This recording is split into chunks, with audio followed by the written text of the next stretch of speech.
Hi, my name is Martin Kelly. I'm a web developer and designer with a specialty in analytics.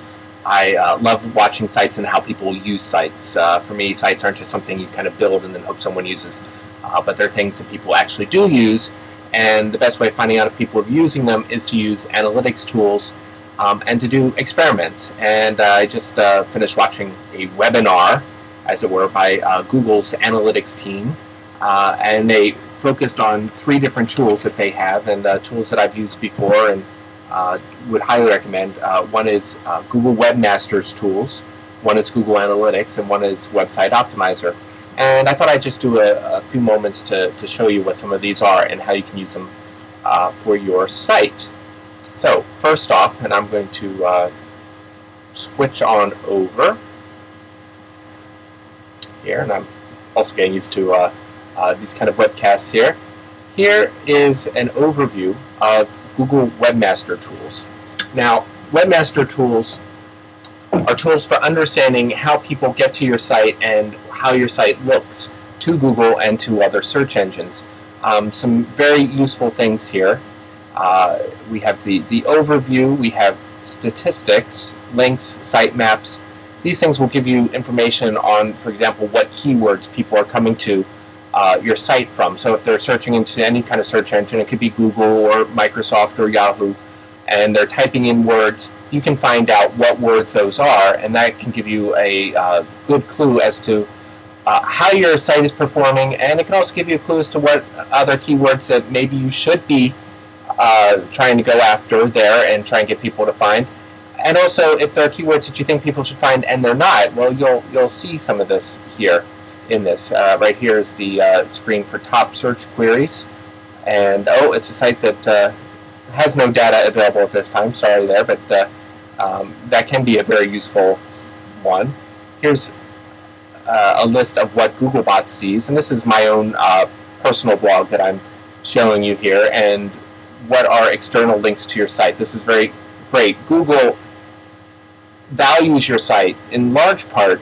One of the things that it adds to its mix, to its algorithm, its secret algorithm, is how many people link to your site and what search terms are they using to link to your site.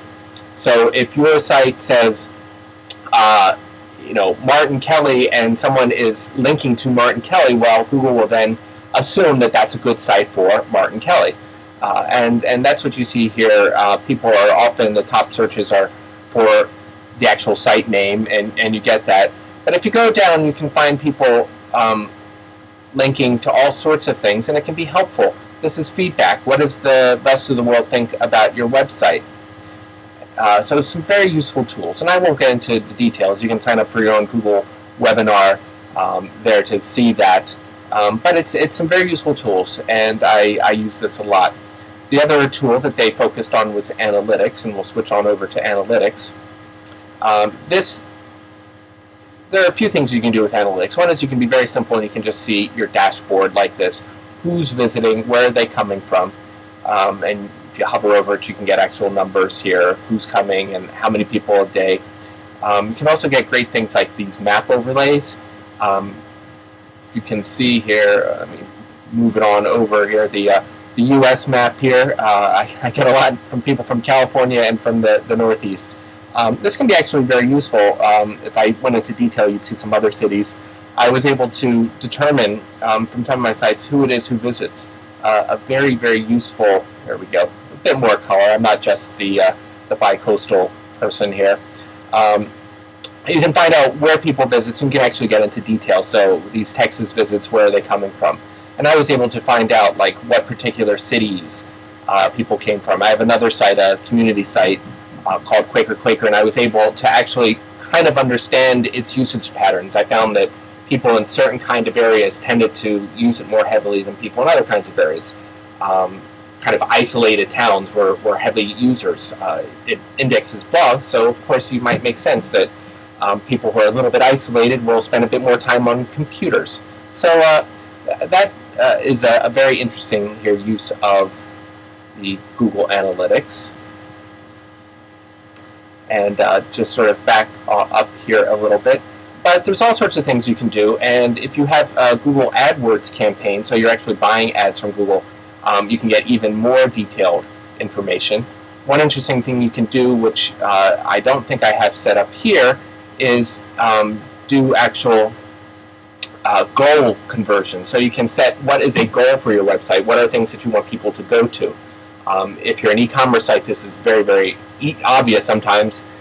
You have that when someone has checked out, you give them a little thank you page. You tag that page in your Google website tools here, or analytics, and then Google, the analytics, will track how many people click on that page and give it to you in all sorts of graphs, and you can see how it changes over time. Very, very useful. And especially in an e-commerce situation like that, it can be very, very useful.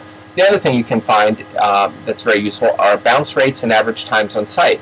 Right here, the 75.3 number is the bounce rate. That is crazy, extremely high. That's the worst bounce rate I have on any of my sites. Let me just say that right now. A bounce rate is how many people come to your site and then leave without going anywhere else. You want it to be a low number. Some of the sites I've seen start at about 25%, so only 25% of the people leave right away. And this right here is the highest, 75% of the people leave right away.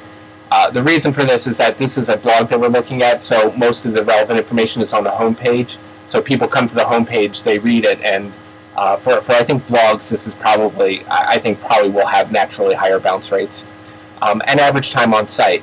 So again, you're finding out how the visitor is actually interacting with your site. Some sites, the average time is about a minute, and some other sites it's about 3.5, 4 minutes. Sometimes I've seen even for individual pages up to 12 minutes. That means people are actually really getting useful information from your site. If your bounce rate is high, if your average time on site is low, that means you're not giving the visitors what they want. You're not encouraging them to stay and get involved with your site. And of course, that's a major thing that you'll want to do with any website. And if we had goals, we'd be able to see that too. So how many people actually bought whatever it is you have for sale. With those figures, you can get some very useful kind of information. The other thing they showed was Website Optimizer, which I've used before, but don't have any current experiments in, so I can't really show it to you. Website Optimizer, let me just cut back here. Hi. Website Optimizer gives you the ability to have two separate web designs that you test out, so that you can have half the people who come to your website seeing one design and half the people coming to another design. You can then see which design works best, which design gives you longer average days, which design has more people clicking around, which design has more sales. If you're in e-commerce, this is wonderful. And if you're sort of debating between two different website designs, or the boss wants one design and you're thinking there's another design, and some customer comes in and says no, they have a third design, well, you can test them all. You can have them all up there and see which design actually works best. One of the things that the Google webinar stressed was that oftentimes even they, smart, brilliant Google people, don't know which websites will function the best, which will actually get the most sales and average lengths of time going up and such. So testing is just essential and a really wonderful tool. So this is just a little bit about what you can do with Google. I thought I'd share it there with you all. I do this frequently for myself and for clients, and if you're interested, martinkelly.com, right there is the address, and you can just call me up, the contact information there, instant mail me, whatever, and we can talk about how to get your site up with all these wonderful tools. They're all free. That can really, really give you sort of a two-way street with your visitors, and really find out what they're looking for, and really, I guess, and this is the big thing we're trying to do, you can help give them what they're looking for and give them the kind of information that you want. You can provide a real service. You're not just scamming them with whatever you want to sell, but you can sort of start finding out what they want to buy, whether it's information or knowledge or widgets of some sort or another. So there you go, martinkelly.com. Thanks for listening. It's been a fun experiment doing this little webcast. Thanks.